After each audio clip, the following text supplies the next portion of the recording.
दोस्तों आपका NL overseas में स्वागत है। हम फ्री में सबके offer letter, work permit, visa, टिकटें सारी चेक करते हैं। ये एक सेवा है जो हम फ्री में दे रहे हैं सबको। आप हमें 9873989862 पे आप मुझे कांटेक्ट कर सकते हैं। That's it. आज मैं आपको अपने 5 साल का एक्सपीरियंस का निचोड़ बताऊंगा कि शैनेगन को के नाम पर कितना स्कैम चल रहा है, कैसे स्कैम चल रहा है। कुछ यूट्यूब पे दीदियाँ भी हैं, मैं उनका नाम नहीं लूँगा। वो आपको 35,000 रुपये का नॉर्वे का वीज़ा बेच रही हैं, आपको लग्जमबर्ग 20,000 में भेज रही हैं। ठीक है, थोड़ा और भी है, पोलैंड बेच रहे हैं लोग यार 1-1 लाख में। और भी बहुत सारी चीज़ें हैं जहाँ पर जाना इज़ लाइक इम्पॉसिबल है। लग्जमबर्ग, ये नॉर्वे, भाई देखो मन सबका होता है, मन ड्रीम सबकी होती है, डिज़ायर सबकी होती है, लेकिन हकीकतें कुछ और होती हैं। जैसे आप लोग हैं 15-20 हज़ार 25 हज़ार रुपये कमा रहे हैं ना, आपका भी मन है कि आप 2.5 लाख कमाओ, 3 लाख कमाओ। ड्रीम सब है, ड्रीम देखो, मना नहीं है। ड्रीम देखने के लिए कलाम सर कहते हैं ना, अब्दुल जो हमारे कलाम जी हैं जो राष्ट्रपति हैं, वो भी कहते हैं सपने देखने चाहिए। सपने जब भी देखेंगे जब सच होंगे, लेकिन उसका एक प्रोसेस होता है। उस प्रोसेस के हिसाब से चलोगे तो सपने सच हो सकते हैं। मैं आज आपको ये भी बताऊंगा कि नॉर्वे लग्जमबर्ग में कैसे एक एंट्री आप ले सकते हैं, बाईपास एक सेकंड वे कैसे हो सकता है। इसमें मैं ये भी दिखाने की कोशिश करूंगा कि मेरा 5 साल का एक्सपीरियंस कैसे रहा। और मैंने अभी तक एजेंटगिरी जो हम करते हैं तो हमें काफ़ी डिटेल नॉलेज है इन चीज़ों को लेके। आप लोग तो जस्ट आपको 1-2 कंट्री के बारे में पता होता है, हम सारी कंट्रियों को लेके इसी पे दिन रात हम इसे डिस्कस करते हैं, बात करते हैं, भेजते हैं लोगों को। तो सारी चीज़ें बिल्कुल निचोड़ में आपको बताऊंगा। एक बात ध्यान से समझना, 30,000, 35,000, 50,000, 1 लाख में कोई आपको शैनेगन बोल रहा है ना, तो समझ जाना वो झोल है। मैं आपको क्लियर कट बात करूँगा। इवन 1.5 लाख 2 लाख तक भी बोल रहा है ना, समझ जाना झोल है। इस चीज़ को आप दिमाग में सेट कर लेना। वो आपके सिर्फ पैसा खाने आया है। चाहे वो लॉयर के नाम से मांग लेगा, इमिग्रेशन लॉयर के नाम से मांग लेगा, या फिर ऑफर लेटर आपको दिखा के पैसे ले लेगा, वर्क परमिट दिखा के ले लेगा, उस ये सब एक झोल होता है। मैं आज आपको एक चीज़ भी बता दूँ, यूरोप कंट्री का offer letter, work permit original आ जाता है। मैं इस चीज़ को एक्सेप्ट कर रहा हूँ कि ये चीज़ें हाँ हकीकत हैं। इवन आप चेक रिपब्लिक, हंगरी का भी आप जो है ऑफर लेटर निकाल सकते हैं, कोई दिक्कत नहीं है। वर्क परमिट निकाल सकते हैं, लेकिन भसड़ होती है वीएफएक्स में। वीएफएक्स की डेट ही नहीं मिलती। जब तक डेट नहीं मिलेगी तो वो आपका 2.5 से 3 महीने 6 महीने के अंदर कूड़ा हो जाता है। इस चीज़ को आपने याद रखना है। ये बात क्लियर हो गई। अब 5 साल का एक्सपीरियंस ये कहता है कि देखो लग्जमबर्ग नॉर्वे निकलना है ना, तो एक बाईपास आपको लेके चलना पड़ेगा। बाईपास स्टाइल क्या होता है कि आप किसी छोटी कंट्री में जाके स्विच हो जाओ पहले, like Latvia, Lithuania, Romania, Bulgaria, अब समझो मेरी बात है, क्रोएशिया। पहले आप जाके यहाँ टीआरसी बनवाएं। टीआरसी बनवाएं, 1 साल 1.5 साल काम करें। जो पैसा लगाया आपने किसी भी, चाहे मेरे थ्रू किसी और के थ्रू जाए, हमें कोई घंटा फर्क नहीं पड़ता। वहाँ जाएं, 1-1.5 साल काम करें अच्छे से। फिर उसके बाद सेटिंग बनाएं। Setting in the sense contacts निकालें इंटरनेट के थ्रू, सारी चीज़ों के थ्रू। जब आप कॉन्टैक्ट्स निकालेंगे ना, तो फिर चीज़ें धीरे धीरे प्रोसेस में होती हैं। आप बोल रहे हैं कि डायरेक्ट आप फ्लाई कर जाएँ, वो भी अनस्किल्ड होके, बॉस बहुत मुश्किल है, बहुत ज़्यादा मुश्किल है। इक्का दुक्के की मैं बात नहीं करूँगा, लेकिन आप मोटा मोटा मान के चलो, अगर नॉर्वे लग्जमबर्ग का वीज़ा ढूंढ रहे हो ना, तो ये बात ध्यान रखना, इस you are playing like a dream 11, जिसमें आप 1 करोड़ की बैट जीतते हैं ना, कुछ पता नहीं कितने 100-150 रुपये लगा के, तो वो आप खेलने जा रहे हैं, जिसमें आपका प्रोबेबिलिटी जो होगी ना 0.00001% होगी, अगर मैथ्स की कैलकुलेशन में आते हैं।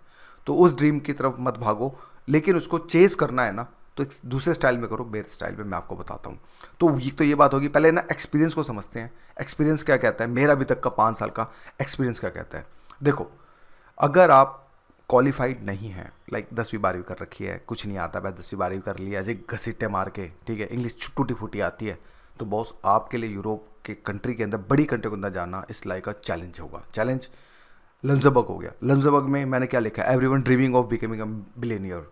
हर आदमी ये सोचता है मैं अरबपति बनूं, लेकिन हकीकत क्या होती है कि भाई आप 20 से 30 हज़ार की सैलरी में ही ज़िंदगी काट देते हैं। ये फैक्ट है। तो ये इसका मैसेज यहाँ पे क्लियर कट है कि बिलियनियर अगर आप बनना चाहते हैं, सब बनना चाहते हैं, लेकिन हकीकत रियलिटी कुछ और होती है।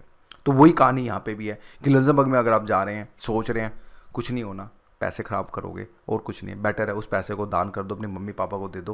पैसा बड़ी मेहनत से कमा जाता है। प्लीज़ ऐसी जगह स्कैम से आप बचें। दूसरी, पोलैंड, चेक रिपब्लिक, हंगरी, नॉर्वे, भाई यहाँ पर जॉब्स नहीं मिलती हैं। इंडिया से पोलैंड अब जाना is like a impossible task है। स्टडी वीज़ा की मैं बात नहीं करूँगा, मैं बात कर रहा हूँ सिर्फ ओनली वर्क परमिट की।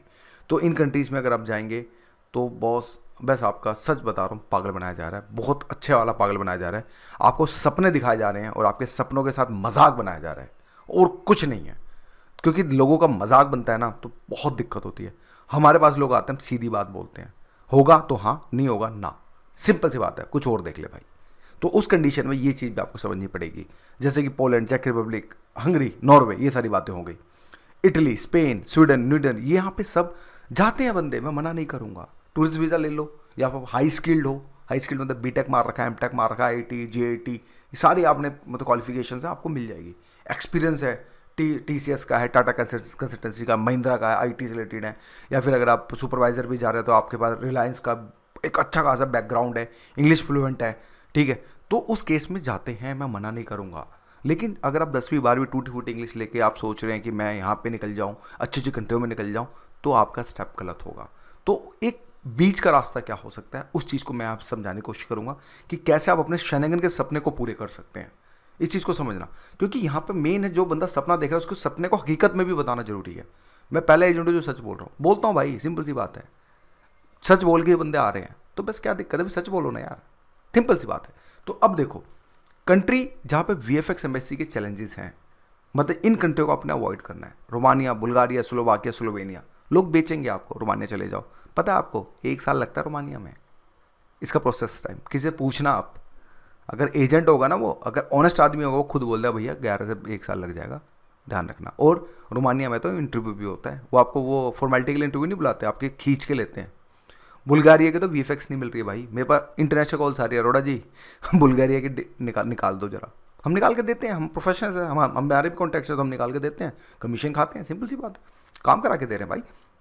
स्लोवाकिया, स्लोवेनिया, यहाँ पे चीज़ें हैं, लेकिन वीएफएक्स के अब चैलेंजेस आ रहे हैं। पहले आज से 1 साल पहले कोई दिक्कत नहीं थी, even Romania, Bulgaria, Slovakia, Slovenia में, लेकिन अब यहाँ पर चीज़ें 1-1 साल ले रही हैं काम होने में, इस चीज़ को आपने याद रखना है। तो अभी सेफ साइड क्या है, क्रोशिया, माल्टा, आयरलैंड, अगर आपके पास जेन्युइन डिमांड है, जैसे हमारे पास आ गई है, हम आपको जल्दी आपको आयरलैंड को लेके चलेंगे। लेकिन आयरलैंड को लेके कहने का मतलब ये है कि अगर आपका जेन्युइन डिमांड है तो चीज़ें होंगी यहाँ पर। अब आयरलैंड में भी एम्प्लॉयर के एफर्ट्स बहुत इंपॉर्टेंट है, अगर एम्प्लॉयर एफर्ट्स नहीं करेगा तो आयरलैंड भी खत्म हो जाएगा। तो कहने का मतलब क्या है, क्रोशिया देख लो, माल्टा देख लो, यहाँ पर आप अभी फ़िलहाल अगर मैं ट्रेंड की बात करूँ इस साल के ट्रेंड की, तो यहाँ पर आप जा सकते हैं। ग्रीस है, सीधा नहीं जा पा रहे, अल्बानिया कूद जाओ, अल्बानिया नहीं कूद पा रहे तो समझ जाओ फिर, तो जहाँ पे अल्बानिया का शॉर्ट वीज़ा है। तो ये सब चीज़ें जब आप ऐसे करेंगे तो पहले आपका टारगेट क्या बनाना है, छोटी कंट्री जाते हैं, छोटी कंट्री जाएंगे, काम भी होगा। इनमें प्रोसेस कितना लगता है, क्रोशिया, माल्टा, भाई माल्टा में कम से कम मान के चलो 5 से 6 महीने लग जाएंगे, चाहे एजेंट आपको भले 3 महीना बोल दे, लेकिन प्रोसेस होने में 5 से 6 महीने 100% लगेंगे। क्रोशिया के केस में 7 से 8 महीने, 9 महीने लगते हैं। अब मैं सच बोल के भेज रहा हूँ तो मैं डरा नहीं रहा, क्योंकि देखो मैं चाहता हूँ मेरा सामने वाला बंदा रेडी रहे, हाँ यार अरोड़ा जी ने बोला है 8-9 महीने लगेंगे, मैं रेडी हूँ उसके लिए। तो आदमी उसी हिसाब से अपनी फील्डिंग जो है सेट करके चलता है कि हाँ इतने पे ब्याज लेना है इतना, क्योंकि देखो यार किसी के पास इतना पैसा तो होता नहीं है, तो क्या करता है, रिश्तेदारों से लेता है, गोल्ड रखता है, वही होते सारी चीज़ें, कुछ और गिरवी रखता है, गिरवी लेके यहाँ पे इंटरेस्ट उठाता है, ओपन इंटरेस्ट पे आपको पता है लोग 5-5%, 10-10% इंटरेस्ट भी लेते हैं, तो वो सब सेटिंग बनाने में भी टाइम लगता है ना। तो इसलिए देखो, बाकी यार तुम्हारा पैसा है, तुम्हें उड़ाना उड़ाओ, मेरे बाप का क्या जा रहा है, मेरे बाप का कुछ नहीं जा रहा भाई। लेकिन एक जो एक मैं पब्लिक में एक सेवा देने के लिए आया हूँ, जो मैं कोशिश कर रहा हूँ कि अपने कुछ विचार जो मेरे अभी तक हमने सीखा उसको लेके मैं अगर मैं बात करूँ, तो इस चीज़ को आपने याद रखना है दोस्तों, बड़ी कंट्रियों से अच्छा है आप छोटी कंट्रियों की तरफ ट्राई करें। मेरे से ना करें कोई दिक्कत नहीं, मेरे घंटे का फ़र्क नहीं पड़ता, लेकिन कहीं भी जाएँ, छोटी कंट्रियाँ होगी, क्रोशिया, माल्टा की तरफ ही जाएँ, पहले वहाँ पे जाएँ, चांसेस जो हैं बहुत ज़्यादा हाई हैं आपके मतलब कि वीज़ा लेने के लिए। इस चीज़ को आपने याद रखना। कुछ लोग आपको रोमानिया के इतने सारे वीज़ा दिखा देते हैं, भाई 500 फाइल जाएंगी तो यार 500 निकलेंगे ना, थोड़ा लॉजिक सोचो ना यार। वो बड़े एजेंट हैं, वो लाइसेंस लेके बैठे हैं, मैं नाम नहीं लूँगा, अब वो आपको 2-3 अगर रोमानिया के वीज़ा दिखा देंगे, भाई 500 फाइल डालोगे तो निकलेंगी ना यार, सिंपल सी बात है। आप 3 तो दिखा दिया आपने, लेकिन वो 497 लोगों का क्या हुआ, कुछ भी नहीं, रिजेक्शन खा के बैठे हैं। तो ये चीज़ भी आपने एनालिसिस करनी है कि रिजेक्शंस शेनेगन के वीज़े में होता है। हाँ, कहीं 90% रिजेक्शन है, कहीं 80% रिजेक्शन है, कहीं 10% रिजेक्शन है। तो 10% के केस भी मैंने आपको दिखा दिया कि क्रोशिया, माल्टा 10-12% से ज़्यादा इसका रिजेक्शन नहीं है। अगर एम्प्लॉयर स्ट्रॉन्ग है, उसके पेपर मजबूत है एम्प्लॉयर के, तो आपको शेनेगन के अंदर एंट्री करने से कोई नहीं रोक सकता। जैसे आप आपके पास शेनेगन में एंट्री कर लें, टीआरसी बनवाएं, थोड़े पैसे उतारें, आपका 1-1.5 साल काम करें, ये नहीं कि तुरंत भाग जाएं, नहीं, पैसे उतारें, जो पैसे लगाए हैं, फिर उसके बाद आगे की सोचें कि कहाँ आपने लग्जमबर्ग जाना है, स्वीडन जाना है, नॉर्वे जाना है, वो आप अपने हिसाब से देख सकते हैं। दोस्तों, एक दोस्ती के हिसाब से मैंने आपको बताया है, बाकी आपका पैसा आप जाने। जो बंदे स्कैम खा रखे होंगे वो कमेंट में खुद बोलेंगे कि यार इतने का स्कैम हो गया, इतने का स्कैम हो गया। कोई मैं एक इंस्टाग्राम पे सडनली एक वीडियो आ गई थी मेरे पास, मतलब बोलते हैं ना वो ऐड लगाते हैं वो लोग, तो 4,000 में नॉर्वे का वो आपको पोलैंड का वीज़ा दे रहा है 5 साल का। भाई अगर होता ना तो मैं 4 की जगह मैं 20 में भी बेचता ना तो भी खुशी खुशी कमा लेता। यार ये चीज़ें नहीं है पॉसिबल। प्लीज़, पता क्या होता है आदमी क्यों ट्रैप करता है? क्योंकि वो सस्ता बेच रहे हैं। सस्ता बेचेगा तो लोग लूर करेंगे तो अट्रैक्ट होंगे, सिंपल सी बात है। ये एक फिलॉसफी है। जब आप एमबीए कर लेते हैं, मैं I did MBA as well as, तो जब आप एमबीए में आपको स्ट्रेटजी सिखाई जाती है, कोई चीज़ को सस्ता बेचो। सस्ता बेचेंगे लोग। जियो ने आया फ्री में क्यों बेचा? आदत डलवा दी इंटरनेट की, अब देख लो आराम से काट रहा है, बढ़िया से टैरिफ भी बना रहा है। तो वही सब चीज़ है, लूर करते हैं लोग, अट्रैक्ट होते हैं। तो उस कंडीशन के अंदर ये चीज़ भी आपने समझनी है कि पहले आप छोटी कंट्री पकड़ें शेनेगन की, वहाँ से एंट्री लें, फिर उसके बाद लाइसेंस निकाल लें, ट्राले का निकाल लें, कार का निकाल लें। एक लाइसेंस आ जाता है ना तो आपको चीज़ें जॉब मिलने में बहुत आसानी होती है। ये एक सेकंड स्टेप होता है। फिर उसके बाद आप कोई कंट्री स्विच करें। अगर मेरी बात माने, मेरा काम है पहले आपको माल्टा पहुंचा दूंगा, क्रोशिया पहुंचा दूंगा। मैं आपको खुद बोलूँगा भाई 2 साल में लाइसेंस निकाल लियो, चाहे गाड़ी का निकाल या फिर ट्राले का निकाल, किसी का भी निकाल। फिर उसके बाद आगे बढ़, जहाँ तू सोच रहा है थोड़ा पैसा इकट्ठा कर। करीब आपके अकाउंट में भी कम से कम 5 से 6 हज़ार यूरो आपके अकाउंट में एट ए टाइम होने चाहिए डिसीजन लेने के लिए। फिर उसके बाद आगे की सोचो, तो वो एक वाइज डिसीजन निकलेगा कि कुछ नहीं तो कुछ हो जाएगा सनम। ठीक है? तो ये दोस्तों एक बड़े भाई की तरह मैं आपको बता रहा हूँ कि इस चीज़ को समझने की कोशिश करें। पैसा बहुत इंपॉर्टेंट है। जहाँ भी खर्च करें दोस्तों, सोच समझ के खर्च करें। चाहे भले ही वो 5,000 से लेकर 50,000 का अमाउंट, क्या 1 लाख का अमाउंट हो, आपका पैसा है यार, थोड़ा हिफाजत से खर्च कीजिए, क्योंकि आपके माँ बाप का पैसा है वो बहुत मुश्किल मेहनत से कमा जाता है। तो आज की वीडियो के लिए इतना ही। Thank you for watching my video.